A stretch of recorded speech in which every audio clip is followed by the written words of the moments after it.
Hello friends, welcome to Bibek GS education official YouTube চ্যানেলে তোমাদের প্রত্যেককে স্বাগত জানাই। তো দেখো, এসবিআই ক্লার্কের দেখো 2024-25-এর নোটিফিকেশান আউট হয়ে গেছে। দেখো প্রচুর পরিমাণে ভ্যাকান্সি রয়েছে এবার এসবিআই ক্লার্ক 2024-এর। দেখো প্রচুর ভ্যাকান্সি রয়েছে। তোমরা যারা ব্যাংকে টার্গেট রেখেছো এবার 2024-25-এ, এটা হচ্ছে তোমাদের একটা খুবই সুবর্ণ সুযোগ। দেখো এসবিআই ক্লার্কের এবার ভ্যাকান্সি রয়েছে দেখো 13,700 প্লাস, 13,735টা মতো রয়েছে। ডিটেলস আলোচনা করব তোমাদের সঙ্গে, সিলেবাস সব ডিটেলস আলোচনা করব তোমাদের সঙ্গে। সিলেবাস নিয়ে, প্রিভিয়াস ইয়ারের কাট অফ নিয়ে, প্রিভিয়াস ইয়ারের ভ্যাকান্সি কত ছিল এগুলো নিয়ে, সবগুলো নিয়ে ডিটেলসে আলোচনা করব। তোমরা শেষ অবধি অবশ্যই দেখো ভিডিওটা। ওকে, দেখো এসবিআই ক্লার্কের নোটিফিকেশান কবে এসছে। এসবিআই ক্লার্কের নোটিফিকেশান এসছে 16 ডিসেম্বর 2024 সালে। এই ডেটে নোটিফিকেশান এসছে। আর এসবিআই ক্লার্কের অ্যাপ্লাই অনলাইনে তোমরা কবে থেকে করতে পারবে? 17 ডিসেম্বর থেকে তোমরা 7 জানুয়ারি অবধি তোমরা এটার অ্যাপ্লাই করতে পারবে এসবিআই ক্লার্ক 2024-এর। ওকে, তো তোমাদের দেখো এসবিআই ক্লার্কের যে প্রিলিমস এক্সাম হবে সেটাও বলে দিয়েছে ওরা, ফেব্রুয়ারি বা মার্চের মধ্যে 2025 সালে এক্সামটা ওরা নিবে। ওকে, এই ডেটের মধ্যে তারা নিতে পারে।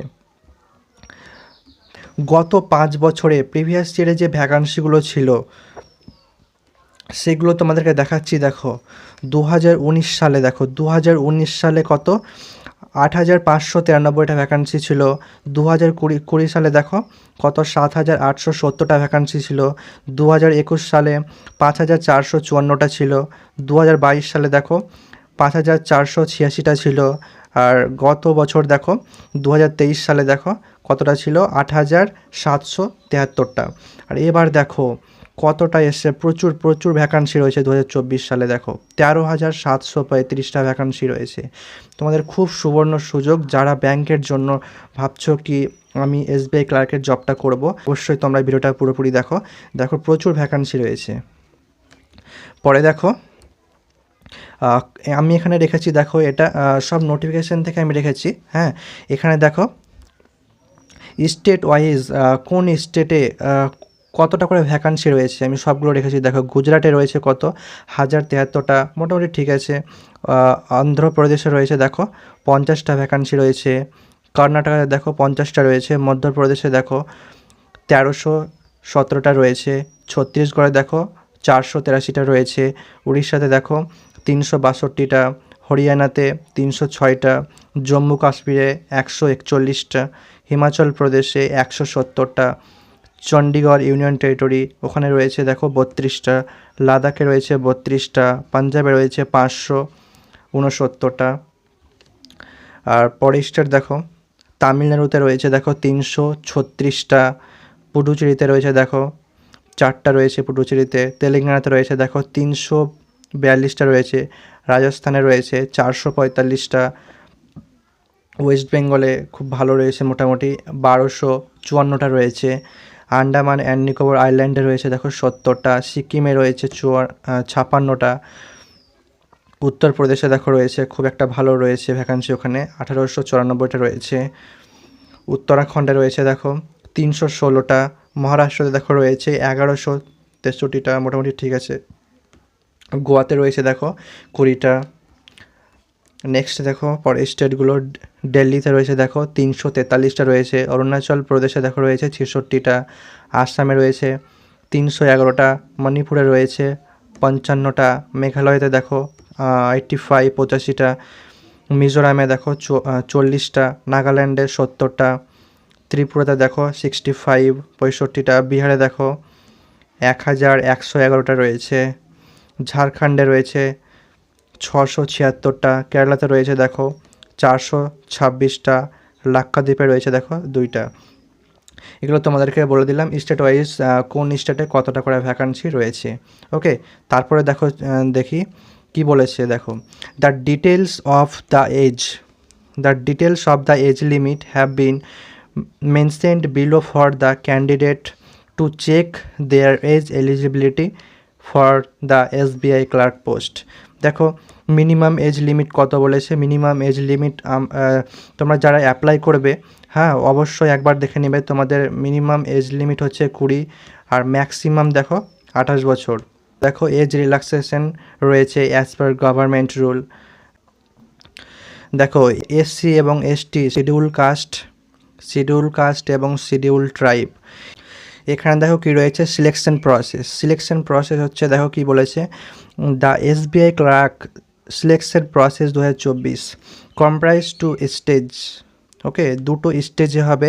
প্রথম হবে প্রিলিমিনারি এক্সাম, আর তারপরে হবে mains exam, followed by qualified local language test. এটা কি লোকাল ল্যাঙ্গুয়েজ টেস্ট হচ্ছে, তোমরা যারা ওয়েস্ট বেঙ্গল থেকে এক্সাম দিবে, ওকে, তোমরা এই ওয়েস্ট বেঙ্গল থেকে এক্সাম যারা ভাবছো কি আমি তামিলনাড়ুতে এই জবটা করব, ক্লার্কের জবটা, তুমি তামিলনাড়ুর যে লোকাল ল্যাঙ্গুয়েজ রয়েছে তুমি সেটা জানো কি না সেটাই এখানে টেস্ট করবে। এখানে এটা বলেছে লোকাল ল্যাঙ্গুয়েজ টেস্ট। ওকে, প্রথমে হবে কি প্রিলিমিনারি এক্সাম, 100টা কোয়েশ্চেন থাকবে, আর প্রত্যেকটা কোয়েশ্চেনের মার্ক 1 করে থাকবে, আর টাইম থাকবে টোটাল 60 মিনিট। ওকে, তারপরে স্টেজ হবে মেন্স এক্সাম, যেটা কী হবে, যেটা অবজেক্টিভ হবে। অবজেক্টিভ 200 মার্কসের থাকবে, আর সেটার টাইম পিরিয়ড হচ্ছে কত, 2 ঘন্টা 40 মিনিট। 3 নম্বরে দেখো final selection, candidate must clear both prelims and men's to receive the final call letter. যে প্রিলিমিনারি এক্সামটা হবে সেটা জাস্ট হচ্ছে কোয়ালিফাইং নেচার হবে, তুমি জাস্ট তোমাকে ওখানে কোয়ালিফাই করতে হবে, একটা কাট অফ বলে দেবে, সেখান থেকে কোয়ালিফাই করতে পারলে মেন্স এক্সামে বসার সুযোগটা পাবে। ওকে, নেক্সটে দেখো যে প্রিলিমস এক্সাম প্যাটার্ন, প্রিলিমসের এক্সাম প্যাটার্ন কী রয়েছে। প্রথম হবে ইংলিশ, 3টা সাবজেক্ট রয়েছে, ইংলিশ, আর হচ্ছে কোয়ান্টিটেটিভ অ্যাপটিটিউড, একটা রয়েছে রিজনিং। ওকে, এই 3টাই রয়েছে, এই 3টাতে মার্কস রয়েছে। প্রথমে হচ্ছে ইংলিশে 30টা কোয়েশ্চেন থাকবে, 30 মার্কস থাকবে, আর টাইম থাকবে এখানে হচ্ছে 20 মিনিট। ওকে, তোমাকে এই 20 মিনিটের মধ্যেই এই 30টা কোয়েশ্চেন সলভ করতে হবে। তারপরে হচ্ছে ম্যাথ, যেটাকে আমরা কোয়ান্টিটেটিভ অ্যাপটিটিউড বলি, এখানে হচ্ছে 35টা কোয়েশ্চেন থাকবে, মার্কস হচ্ছে 35, আর এখানে টাইম দেওয়া রয়েছে 20 মিনিট।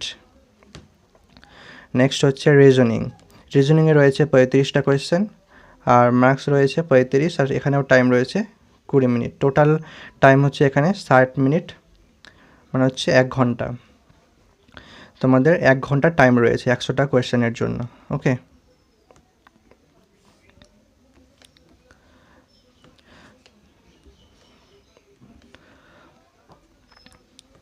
তারপরে দেখো মেন্স এক্সাম প্যাটার্ন, মেন্স এক্সামে কি রয়েছে, জেনারেল ইংলিশ রয়েছে, কোয়ান্টিটেটিভ অ্যাপটিটিউড রয়েছে, রিজনিং অ্যাবিলিটি এবং কম্পিউটার অ্যাপটিটিউড রয়েছে, আর তারপরে রয়েছে কি জেনারেল ফাইন্যান্সিয়াল অ্যাওয়ারনেস। এই কটা সাবজেক্ট রয়েছে। টোটাল হবে 190টা কোয়েশ্চেন থাকবে, টোটাল মার্কস হবে 200 নম্বরের। ওকে, এখানে টাইম রয়েছে 2 ঘন্টা 40 মিনিট।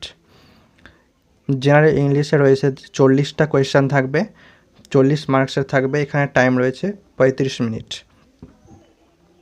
আর কোয়ান্টিটেটিভ অ্যাপটিটিউডে রয়েছে 50টা কোয়েশ্চেন থাকবে, 50টা কোয়েশ্চেন থাকবে, এখানে টাইম রয়েছে টোটাল মার্কস রয়েছে 50, আর এখানে ডিউরেশন টাইম রয়েছে 45 মিনিট।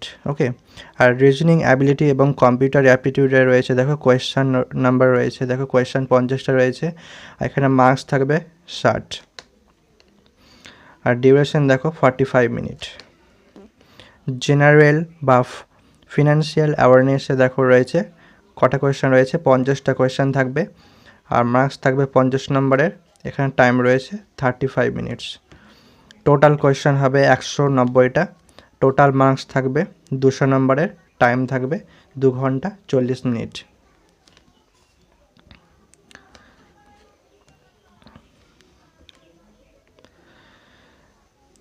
দেখো এখানে প্রিলিমসের আমি কাট অফও রেখেছি, দেখো 2021 সালে কাট অফ কত গেছিলো। 2021 সালে কাট অফ গেছিলো সবথেকে লোয়েস্ট কাট অফ কত গেছিলো, 61.75। 2021 সালে গেছিলো কোথায়, তামিলনাড়ুতে গেছিলো। আর হাইয়েস্ট কাট অফ কত গেছিলো 2021 সালে 83। এটা গেছিলো হাইয়েস্ট কাট অফ কোথায়, দিল্লিতে গেছিলো। দেখো 2022 সালে গোয়াতে গেছিলো লোয়েস্ট কাট অফ সব থেকে 45। আর হাইয়েস্ট কাট অফ কোথায় গেছিলো, দিল্লিতে গেছিলো 82.75। এটা 2022-এর প্রিলিমস কাট অফ। আর 2023-এ দেখো গেছিলো লোয়েস্ট কাট অফ কোথায় গেছিলো, অরুণাচল প্রদেশে 41, 41 গেছিলো সব থেকে লোয়েস্ট কাট অফ 2023 সালে। আর হাইয়েস্ট কাট অফ গেছিলো 80 কোথায়, হ্যাঁ আমাদের ওয়েস্ট বেঙ্গলে 80 কাট অফ গেছিলো। এবার দেখে নিই চলো মেন্স এক্সামের কাট অফ কত ছিল প্রিভিয়াস ইয়ারের। 2021 সালের লোয়েস্ট কাট অফ কত ছিল, 86 কর্ণাটকাতে ছিল। আর হাইয়েস্ট কাট অফ ছিল কত, 99.5। এটা হচ্ছে মেন্সের কাট অফ হিমাচল প্রদেশে এবং হরিয়ানাতে, এই দু জায়গাতে গেছিলো। 2022 সালে কাট অফ গেছিলো সব থেকে লোয়েস্ট কোথায়, 70 নম্বর গেছিলো অরুণাচল প্রদেশ, গোয়া এবং মণিপুরে। আর হাইয়েস্ট কাট অফ কত ছিল, 89.75 দিল্লিতে। আর 2023 সালে সব থেকে লোয়েস্ট কাট অফ গেছিলো 41 কোথায়, অরুণাচল প্রদেশে। আর হাইয়েস্ট কাট অফ গেছিলো কোথায়, 80 নম্বরে ওয়েস্ট বেঙ্গলে। এটা হচ্ছে মেন্সের কাট অফ। এবার কত যেতে পারে কাট অফ, এবার 2024-25-এ কত যেতে পারে। এই 2025 সালে যে প্রিলিমসটা এক্সাম হবে সেটার টার্গেট তোমরা কত রাখলে একটা সেফ, মোটামুটি সেফ জোনে থাকতে পারবে।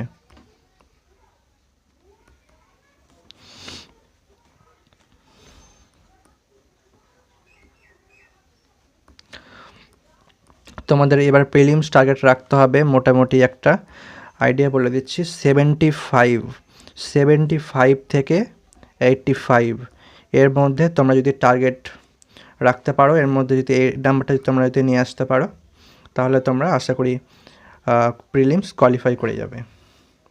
এটা একটা সেফ স্কোর। ওকে, তো তোমরা যারা যারা অ্যাপ্লাই করবে তোমরা একটু ডিটেলসে সবগুলো দেখে কোন স্টেটে অ্যাপ্লাই করবে না করবে তোমরা অবশ্যই অ্যাপ্লাই করে নেবে।